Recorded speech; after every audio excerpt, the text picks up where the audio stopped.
भारत को भ्रष्टाचार मुक्त बनाना है, भारत को अपराध मुक्त बनाना है, भारत में राम राज्य स्थापित करना है, भारत को विश्व गुरु बनाना है, तो भारत के संविधान में कुछ बदलाव करना पड़ेगा।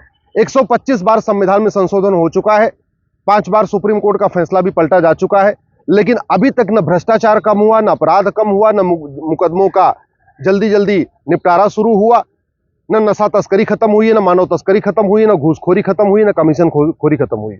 इसलिए मैं रिक्वेस्ट करता हूं सभी पॉलिटिकल पार्टियां इस पे गंभीरता के साथ चिंतन करें, भारत के संविधान में जरूरी 20 बदलाव करें।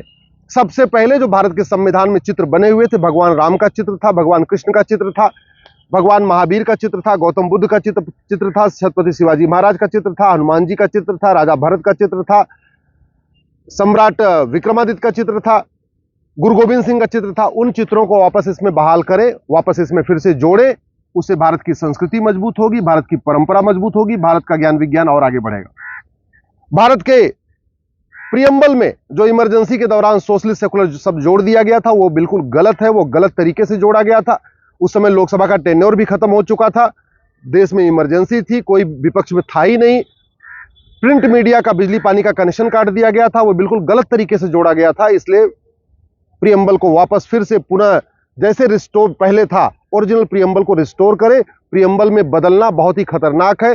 अगर सोशलिस्ट सेकुलर शब्द जोड़ा जा सकता है तो कल को इसमें कुछ और भी जोड़ा जा सकता है, कल को कुछ इसमें से और भी निकाला भी जा सकता है। इसलिए मेरा यह मानना है संविधान का प्रियम्बल बिल्कुल टच नहीं करना चाहिए। जैसे हमारे संविधान निर्माता दिए थे वो एज इट इज रहना चाहिए, उसमें कोई बदलाव नहीं होना चाहिए।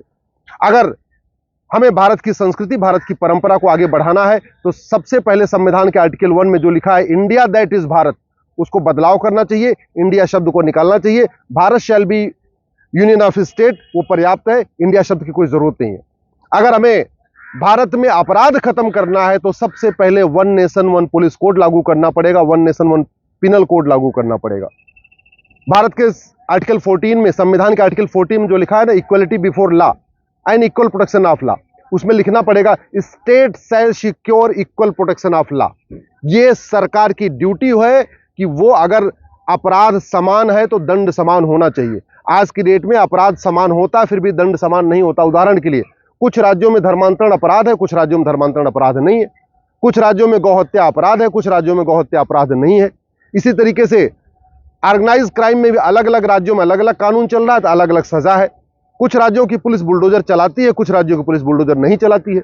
कुछ राज्यों में अपराधियों का खिलाफ मुकदमा भी दर्ज नहीं किया जाता। वो क्यों हो रहा है? क्योंकि 1 नेशन 1 पुलिस कोड नहीं है, 1 नेशन 1 पिनल कोड नहीं है। इसके लिए जरूरी है संविधान के आर्टिकल 14 को बदला जाए, इसमें लिखा जाए state shall secure equal protection of law. अगर हम चाहते हैं कि भारत में झूठ बोलना बंद हो, देश विरोधी जो एनजीओ बने हैं इन पे कठोर कार्रवाई हो, जो देश विरोधी संगठन बन जाते हैं इनको बंद किया जाए, तो आर्टिकल 19 को बदलना पड़ेगा। आर्टिकल 19 के पहले लिखना पड़ेगा subject to public order, health and morality.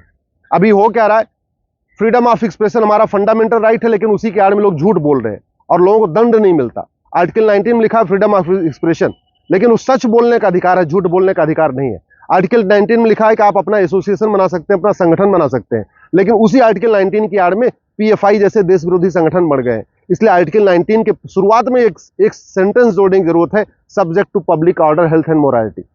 आप ऐसा कोई संगठन नहीं बना सकते हैं जिससे भारत की एकता अखंडता खतरे में पड़े, जिससे पब्लिक ऑर्डर डिस्टर्ब हो। तो देश विरोधी एनजीओ को खत्म करने के लिए, देश विरोधी संगठनों को खत्म करने के लिए, झूठ को गंभीर अपराध घोषित करने के लिए आर्टिकल 19 को बदलना पड़ेगा। आर्टिकल 20 में यह कहा गया है कि आप किसी को उसके खिलाफ गवाही के लिए यूज नहीं कर सकते। आर्टिकल 20 में जो लिखा हुआ है ना, उसके कारण ही आज तक नार्को पॉलीग्राफ ब्रेन मैपिंग कानून नहीं बन पाया। जब तक नार्को पॉलीग्राफ ब्रेन मैपिंग कानून नहीं बनेगा, झूठ को गंभीर अपराध घोषित नहीं किया जाएगा, तब तक भारत में अपराध कम नहीं होगा। इसलिए आर्टिकल 19 के साथ साथ आर्टिकल 20 में बदलाव जरूरत है। आर्टिकल 21A लिखा है state shall provide free and compulsory education. Free and compulsory से काम नहीं चलेगा, free compulsory and uniform education पढ़ाना उपलब्ध कराना होगा। जब तक भारत में 1 नेशन 1 एजुकेशन कोड नहीं होगा, 1 नेशन 1 सिलेबस नहीं होगा, 1 नेशन 1 करिकुलम नहीं होगा, तब तक देश की एकता अखंडता मजबूत नहीं होगी। भारत में कई सारे ऐसे स्कूल हैं जो भारत के खिलाफ नफरत सिखाते हैं, कई सारे ऐसे स्कूल हैं जहां सिखाया जाता है न भारत के त्योहार को मानो, न भारत की परंपरा को मानो, न भारत की संस्कृति को मानो, न वंदे मातरम बोलो, बहुत सारी इसमें देश विरोधी गतिविधियां सिखाई जाती हैं। उसका एक ही समाधान है, आर्टिकल 21A को बदल दिया जाए, उसमें लिखा जाए state shall provide uniform free and compulsory education. Bharat में यूनिफॉर्म सिविल कोड से 100 गुना ज्यादा जरूरी है यूनिफॉर्म एजुकेशन। वो तभी हो सकता है जब आर्टिकल 21A को बदला जाए। इसी तरीके से भारत में जस्टिस हमारा फंडामेंटल राइट है, लेकिन कहीं लिखा नहीं है कि कितने साल में जस्टिस, 1 साल में जस्टिस, कि 5 साल में जस्टिस, कि 10 साल में जस्टिस, कि 20 साल में जस्टिस। इसके लिए एक नया आपको आर्टिकल संविधान में जोड़ना पड़ेगा, आर्टिकल 21B, और लिखना पड़ेगा state shall secure justice with in year. यानी ये केंद्र सरकार की और राज्य सरकार की ड्यूटी होगी, ये सुप्रीम कोर्ट की ड्यूटी होगी, ये हाई कोर्ट की ड्यूटी होगी, 1 साल के अंदर मुकदमों का फैसला हो। इसके लिए संविधान में आर्टिकल 21B जोड़ना पड़ेगा, एक नया सेंटेंस जोड़ना पड़ेगा, state shall secure justice with in year. Bharat में आज की डेट में कोर्ट में तारीख पे तारीख मिलती है, न्याय नहीं मिलता है। 6-6 महीने की लंबी तारीख मिलती है। क्यों 6 महीने की लंबी तारीख? एक हफ्ते के अंदर तारीख पड़ सकती है।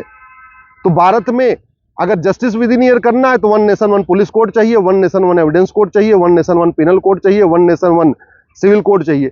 ये जरूरी है, और एक सेंटेंस जोड़ना पड़ेगा, state shall secure justice with in year. इसी तरीके से अगर आपको भारत में जो धर्मांतरण का धंधा चल रहा है, इसको रोकना है, तो आर्टिकल 25 से एक शब्द निकालना पड़ेगा, प्रोपोगेट। अब प्रोपोगेट निकालना है तो आर्टिकल 25 को बदलना पड़ेगा। आर्टिकल 25 फंडामेंटल राइट है, इसलिए 2/3 बहुमत चाहिए होगा। इसी तरीके से आर्टिकल 29-30 में ये तो लिखा हुआ है माइनॉरिटी के लिए ये सुविधाएं हैं, लेकिन माइनॉरिटी कौन होगा आज तक डिफाइन नहीं किया गया। अब जरूरत यह है कि आर्टिकल 29 को बदला जाए, आर्टिकल 39 को बदला जाए, माइनॉरिटी को डिफाइन किया जाए, माइनॉरिटी को आइडेंटिफाई करने की गाइडलाइन बनाई जाए। इसी तरीके से आर्टिकल 51A फंडामेंटल ड्यूटी है।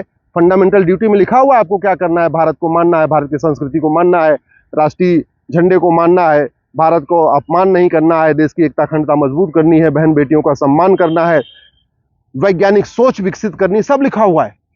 लेकिन यह नहीं लिखा हुआ है कि अगर आप फंडामेंटल ड्यूटी नहीं मानेंगे तो क्या होगा।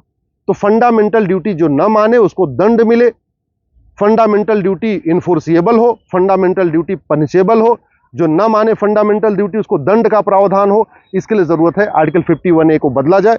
इसी तरीके से पूरे देश में जजों का एक जैसी क्वालिटी हो, उसके लिए जरूरत यह है कि ऑल इंडिया लेवल पे जजेस का एग्जाम हो, जैसे IAS का एग्जाम होता है, JEE होता है, नीट होता है, क्लैट होता है, अलग अलग एंट्रेंस एग्जामिनेशन होते हैं। अभी जो स्टेट लेवल पे जजों का एग्जाम होता है, अलग अलग राज्य अलग अलग करते हैं, इसलिए जजों की क्वालिटी में जमीन आसमान का अंतर है। दिल्ली के जज की क्वालिटी, झारखंड के जज की क्वालिटी में बहुत अंतर है। पूरे देश में जजों की एक कंपिटेंस हो, एक जैसी क्वालिटी हो, तो ऑल इंडिया लेवल पे एक एग्जाम करना पड़ेगा। इसी तरीके से पब्लिक ऑर्डर और पुलिस ये स्टेट सब्जेक्ट हो रखा है। उसके कारण क्या होता है, बंगाल में संदेश खाली हो जाता है, पुलिस FIR नहीं करती। उत्तर प्रदेश में 2017 के पहले जो पुलिस मुकदमों, आतंकवादियों का मुकदमा वापस ले रही थी, आज की डेट में बुलडोजर भी चला देती है। ऐसा कानून नहीं चाहिए।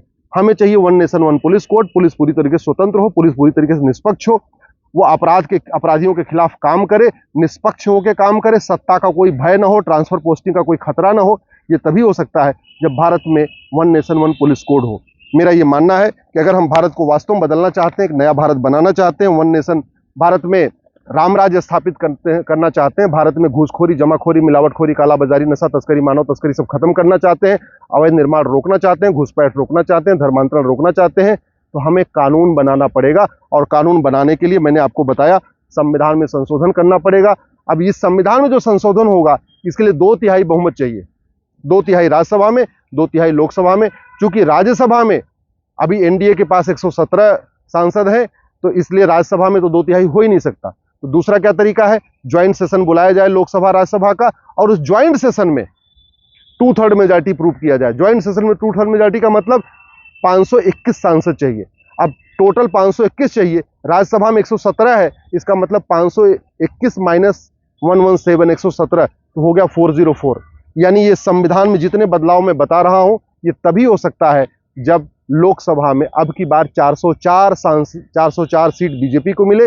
यानी जो 1984 में राजीव गांधी को 404 सीट मिली थी, अगर उतनी सीट वापस बीजेपी को मिल जाए 404, तब ये संविधान में संशोधन हो सकता है। लेकिन केवल 404 सीट मिलने से भी ये संशोधन नहीं होगा जब तक आप डिमांड नहीं करेंगे। इसलिए मैं कहता हूं, इस वीडियो को अधिक से अधिक शेयर करिए, अपने फेसबुक पे डालिए, अपने ट्विटर पे डालिए, अपने इंस्टाग्राम पे डालिए, जहां जहां इसको फॉरवर्ड कर सकते हैं फॉरवर्ड करिए। तभी होगा जब जनता डिमांड करेगी। परिवर्तन तभी आएगा जब पहली बात तो 404 सीट आए और दूसरा आप सब लोग संविधान में संशोधन की डिमांड करिए।